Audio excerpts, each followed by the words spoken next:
You're watching the TCMMA podcast. Now it's time, ladies and gentlemen. Get involved in the chat room. Get involved in the poll. Who do you like to win in the main event between Dricus Du Plessis and Israel Adesanya? This is the fight we've been waiting for a long time. Now, let's just go back to how we got here, right? Two close fights leading up to this. You had Adesanya versus Strickland. Adesanya was the champ. But this is how that fight finished. Sean Strickland is walking around the octagon like this thing is already a victory, man. And what a performance by Sean Strickland. I mean, to me, he dominated this fight. 111 to 97 in significant strikes. Head strikes 77 to 24. I mean, that's the fight right there.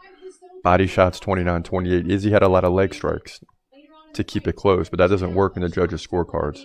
45-5 for Izzy, but they weren't really big. I mean, Sean Strickland dropped him in round one, ended up leading round by round, probably except round two. It's going to be 49-46 in my opinion. In the last 20 seconds, Sean Strickland just talking crap. And we just witnessed the biggest upset in championship history. Unbelievable. Unbelievable. And both guys standing in the center of the octagon. And we're about to hear and new in a second. Wow. Adesanya knows he lost. Oh my gosh. It's unanimous. 49-46. Woo! Unbelievable. And new! Let's go! Wow, bro. Unbelievable, man. Unbelievable. At one point, you had Israel Adesanya, Kamaru Usman, Francis Ngannou rule the top three divisions. And now you got three Americans up there. Sean Strickland, middleweight champion. Jamal Hill relinquished the belt, but he's still listed as a champion. And John Jones, heavyweight champion. Unbelievable. Sean Strickland walked into New Zealand and beat Israel Adesanya.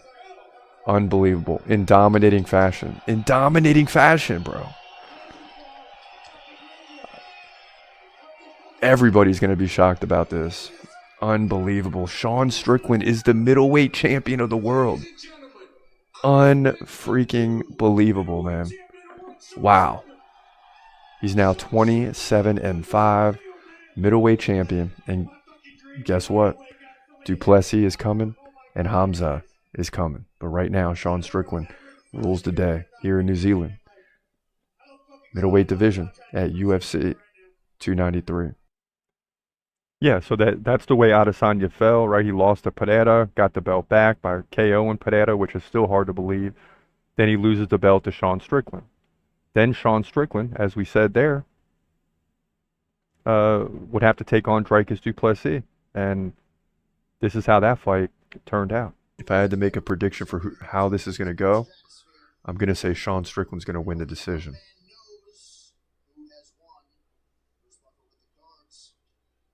It's about to get real. Oh my God. Oh my God.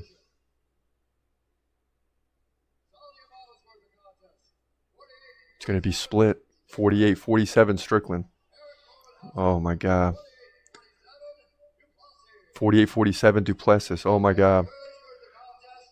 48-47. Oh my God. Oh my God. And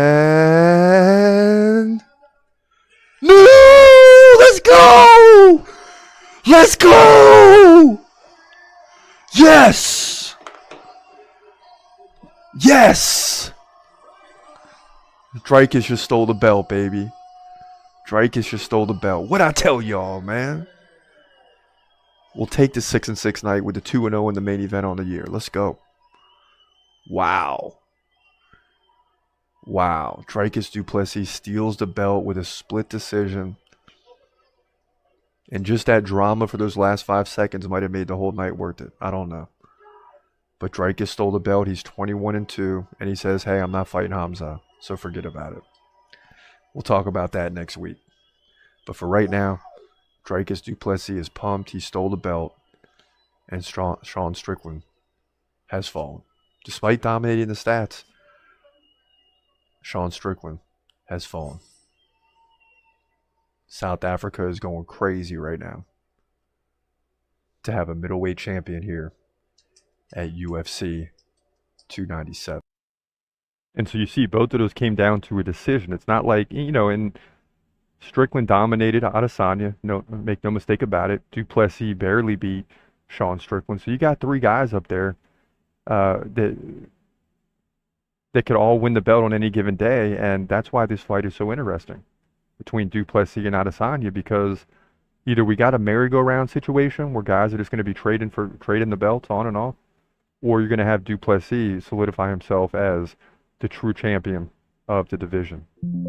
That's just how it's going to go. So, listen, the time has come. Let's get into the main event prediction. Dricus Du Plessis versus Israel Adesanya right now. In the middleweight division for the middleweight division title, your main event at UFC 305. We finally get it. Dricus Du Plessis comes in at 21-2 and takes on the former champ, Israel Adesanya, who comes in at 24-3. So both guys with ridiculous records. That's why they're either the champ or the former champ. Now, Adesanya 3 inches taller at 6'4". He's 34, right? Left the prime window, but still in his prime if you ask me. Du Plessis right in the middle. He's 30 years old. Adesanya, 4-inch reach advantage. Both guys switch stance fighters. Should be interesting. But Du Plessis much more active. 6.5 significant strikes per minute to 4 per minute for Adesanya. But Adesanya tends to slow his opponents down. That's the key here. Now, in terms of takedowns, Du Plessis gets like one every round. Adesanya, not so much. So on paper, with the numbers, Du Plessis dominates in takedowns and doubles up Adesanya nearly in significant strikes per minute. Now, Du Plessis has been on a roll. Hasn't lost in the UFC yet, beating Sean Strickland by split decision. Robert Whittaker, second round KO. Derek Brunson beat him. Beat Darren Till, Brad Tavares, Trevin Giles, and Marcus Perez on the lead up. Right, he's got 4 KOs in those 7 wins. Incredible. Now, on the other hand, Adesanya, 77% takedown defense. So he tends to defend the takedowns and slow his opponents down. Coming off the loss to Sean Strickland by unanimous decision. Strickland obviously won the fight easily, 137-94 on the feet, no takedowns. He did beat Alex Pereira by KO. That was incredible. Lost to Alex Pereira by KO. So you see he loses by KO, comes back and wins by KO to snatch the title back, and then loses it to Sean Strickland, who's waiting in the wings, right? Before that, he defended it 3 times in a row against Jared Cannonier, Robert Whittaker, and Marvin Vettori. And I can tell you now, this prediction is absolutely tough. Because on paper, Dricus Du Plessis should win this fight pretty easily. But Adesanya performs at his best when he doesn't have the belt, as we saw against Alex Pereira, when he's fighting for a reason, and therefore it's hard to go against him.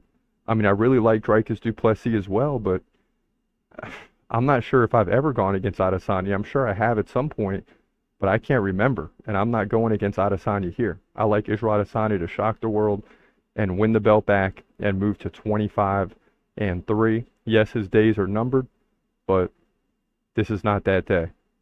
He wins likely by a long fight, long decision, 5 rounds, long fight, but wins by decision, 3 rounds to 2, unanimous, in my opinion, to get the victory and steal the belt back here, middleweight division, for the middleweight title at UFC 305. Wow. Very tough fight to predict, man. But we got to go with Adesanya. Until he's beaten, if he loses 2 in a row, then maybe he's finally finished. But we still got him up there on the do list. You see, Adesanya 7, Du Plessis 8, right? And the middleweight champion, whoever comes out of this thing, should be much higher than 7 or 8. But because you got a merry-go-round situation, you got these two at 7 and 8. You got Strickland like at 11 or 12. He's not done yet by any means. He's probably going to fight the winner of this fight. And as you look at the rest, Hamza, number 1, he's got a fight scheduled against Whittaker. John Jones, we're still waiting on a date. Pereira's off for the short term. Islam Makhachev, injured, supposed to fight Sarukian. Many people say he's scared of that fight. I don't think he's scared, but definitely going to be a tough fight. You got Sean O'Malley. He's got a fight scheduled. Shavkat Rakhmonov may very well be fighting Bilal Muhammad for the title. Then 9 and 10, you got that scheduled. Max Holloway versus Ilia Topuria. So the dude list is heating up, and basically 7 out of 10 in the top 10 are scheduled to fight right now. We just got to get caught up on Hamza, Sean O'Malley, and I'm sure John Jones will be scheduled here in the near future. If he's not already scheduled, I might have missed it. But that's the way the dude list looks right now, and it's just going to get more and more interesting as we continue through the end of the year. You know how the end of the year is. It heats up as we go forward. It just gets better and better and better. He's gon' fight, he's gon' fight. Hold your breath till the end of the night. Last fighter call, UFC at its height. Bringing that thunder with all his might. Saying, step up, wanna fight? Hold up, think twice. Gladiator, assassin, reckless, no abandon. Walk through that cage, he'll leave your ass.